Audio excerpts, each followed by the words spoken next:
Hey there, welcome to another episode of Cooking with Violet Vixen. Tonight we are making pizza. This one's called salami pizza, and I'm in a happy mood because I got my ticket to Pearl Jam, which was going to look like a bit of a saga, being a thing that happened where they're saying they haven't toured for 10 years, but when I actually look back, I haven't seen them for 21 years. Wow. But anyway, I'm looking forward to that. So what better way to celebrate than by making pizza? So this is what we need, but come on in. I'm going to talk you through the ingredients and I'll show you what else we need. Okay, so you will need your oven on a hot temperature. I'm going to do 180. If your oven is not fan forced or wants to be fan forced, go for 200. You also are going to need a bowl and a sieve and a pizza plate or tray, which we're just going to spray. So we're going to cook the pizza on that. Normally I do have a thing called a pizza stone, but because I'm making a dough, it's not already formed. So we're going to do it this way. And there's one variation that I've made. So talk you through 2 cups of self-raising flour, 40 grams of butter, 3/4 cup of milk approximately. I'm still using my lactose-free light milk, so feel free to use whatever milk you want. I don't know how it will go with any of the non-dairy milks, but if you want to give it a go, go for it. 1/3 cup of tomato paste. Now, I did have tomato paste, but I remembered a while ago that I had to get one called pizza sauce, so I thought I'm going to use this one and keep the tomato paste for another day. I'm pretty sure that's 1/3 cup. If it's too much, it can go in the freezer. If it's not enough, it will be enough. 1 tomato, which I've sliced. 1 onion, which I've sliced. I always ask for a small onion and I end up with a big one. But anyway, it's good. 60 grams of sliced salami. That should be about 60 grams in there. 1 small green capsicum sliced. I've left it as those cute little slices like that. 60 grams of mushrooms sliced. That was about 54 grams. 1 teaspoon of dried basil leaves and 1/2 teaspoon of dried oregano leaves. I've just popped those 2 in together, mainly because they're both going in at the same time, so there's no need to have 2 different ones. And finally, a cup of grated mozzarella cheese. This serves 4. If you're a big lover of pizza, maybe it might only serve 2. It's entirely up to you. However you normally pizza, that's how it's going to last, because it's going to make probably the equivalent of a large pizza. So this should hopefully fill my pizza craving, because I definitely want a pizza. All right, so first step, we are going to sift the flour into the bowl. Now I like this bowl with this sieve that sits over the top because they fit perfectly. So 2 cups, in they go. Shake it about.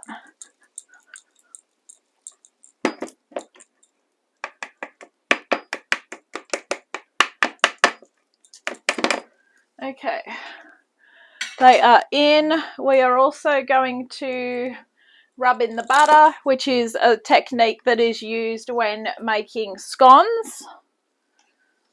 So make sure your hands are clean.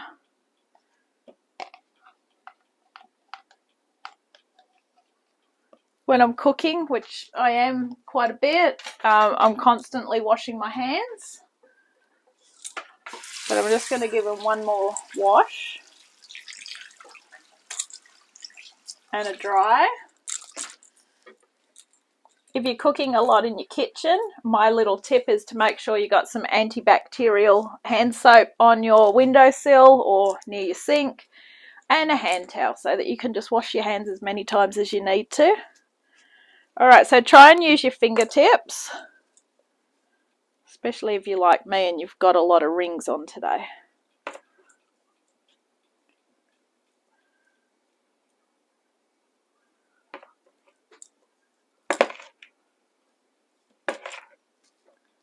Alright, make it look like it's snowing.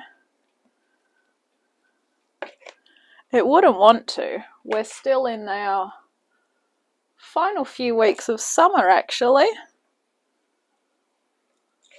Crazy. Crazy how fast the year's going.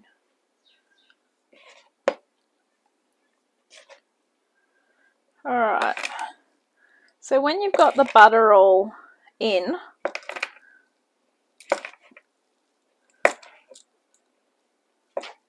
you want to add enough milk to make a firm dough.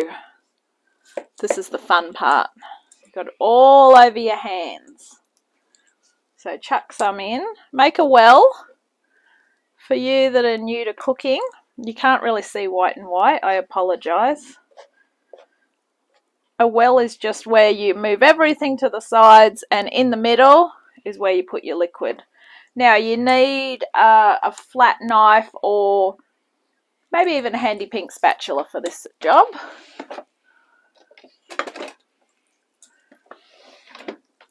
Should have got that out earlier. Now I've got flour all over the drawer. Alright, so put a bit in. Get handy pink spatula on the job. I don't normally make pizza dough. This is technically more of a dough because it has... Dodo, that sounds like a bloody bird. It's more of a dough, as in it hasn't got yeast in it. Normally pizza dough, 99% of the time when you make pizza dough, it's always got yeast in it. And I was thinking, no, I am not going to make a pizza dough with yeast. Especially not on a, you know, a weeknight. But then I saw that it's basically just like making a scone dough. And I thought, oh, that shouldn't be too bad. Alright. We actually want to try and probably use all of that said milk, so in it all goes.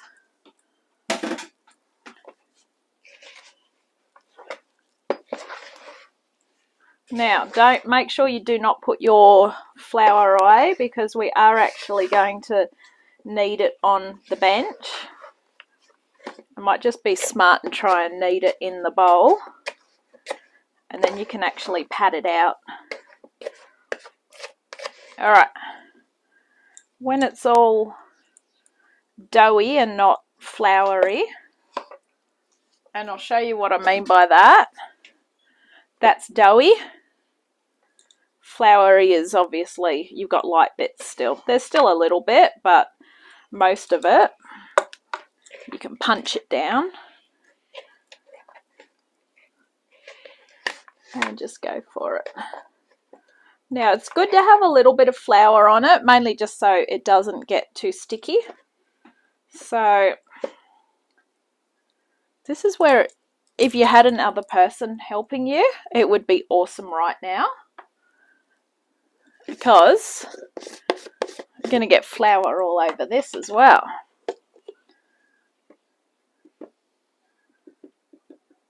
So I'm just going to put a bit of flour in there. Okay.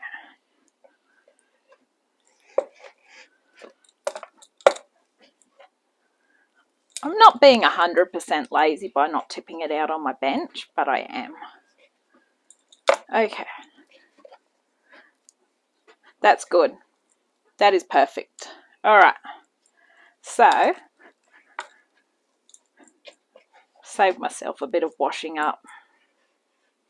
Okay. Bring over your tray once you give your hands another quick wash.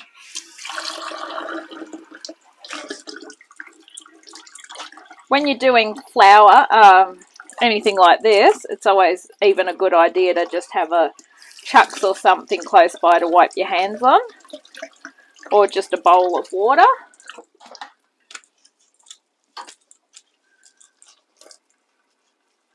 I've tried wearing gloves before, and in all honesty, it just made it worse. I just felt like it was the worst thing I could do. Alright, give it a spray.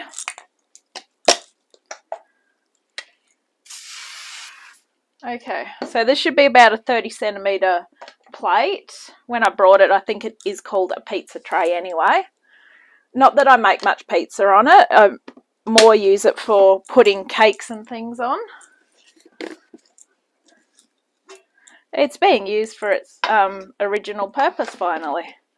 Okay.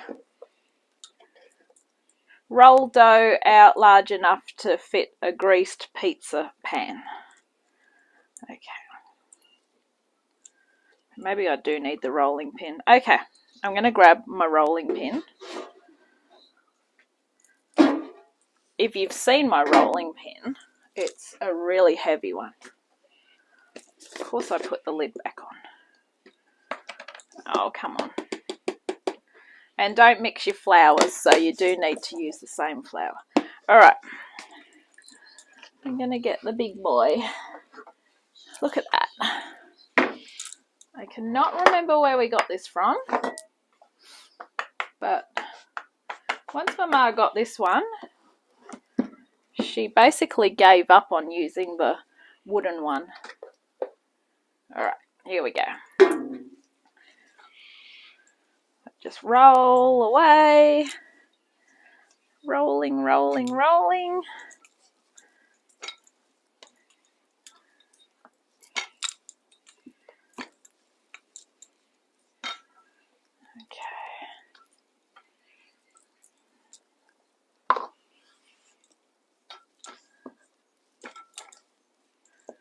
Oops.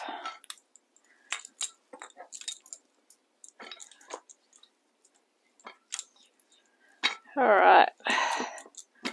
When you reckon you're close enough to the right size, what you do is you roll it back on it. Roll it right back. And then roll it again. And now all you do is just go like this.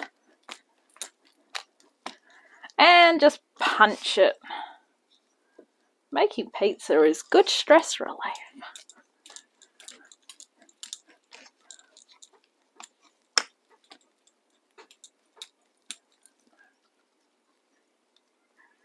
Okay, I'm fairly happy with that because it's covering the whole base. Okay, next step, let's go. Wash hands again.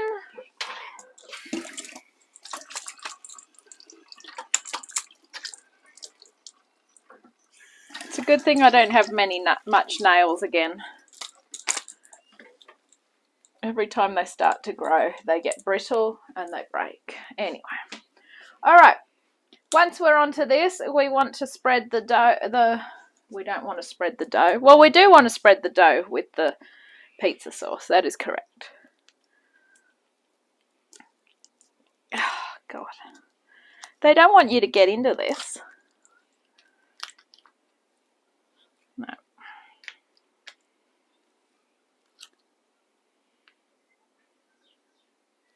Don't think they have a use by date. I don't know. Does pizza sauce have a use by date? That's fine. It smells like tomato. That's encouraging, isn't it?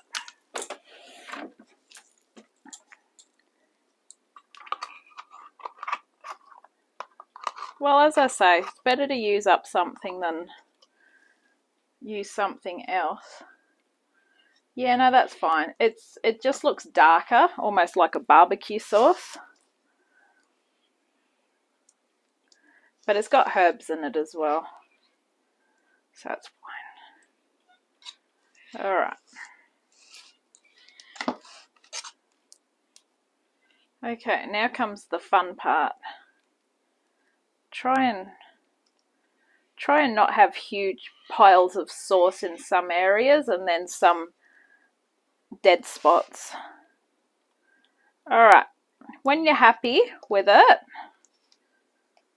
keep in mind it's not a masterpiece. No one's judging you for it, except yourself. Okay, once you've done that, you want to put your tomato, onion, salami, capsicum, which they call pepper, and mushrooms on the top. So we'll start with the salami first. Who doesn't love salami on pizza? It's like the meat lovers pizza. It's the best.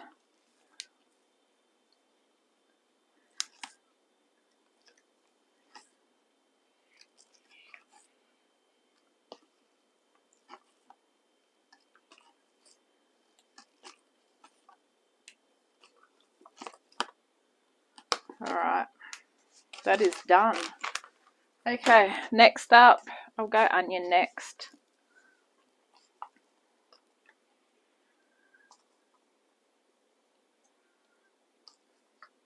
It's way too much onion.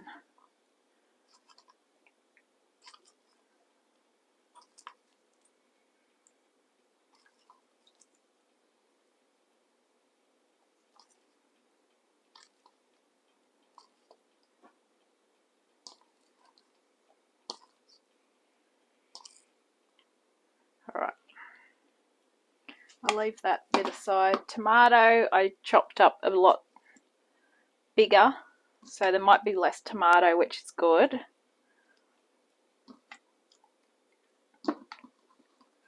As long as every slice has got a bit of everything, it's all good. Capsicum.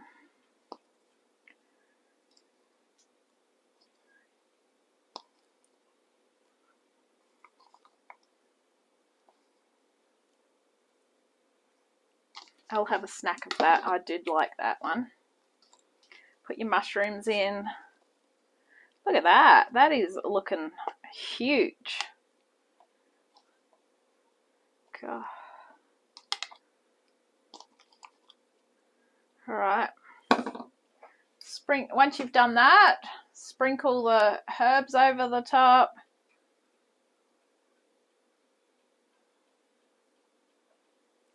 And the cheese.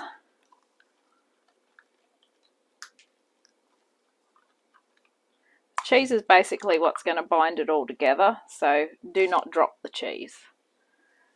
Okay. 20 minutes in the oven. And I'll see you in 20 minutes. And there you have it. Salami pizza ready to go. Looks good, looks large. That is going to probably need a knife and fork. I hope you've enjoyed this episode. I'll catch you on the next adventure. Bye.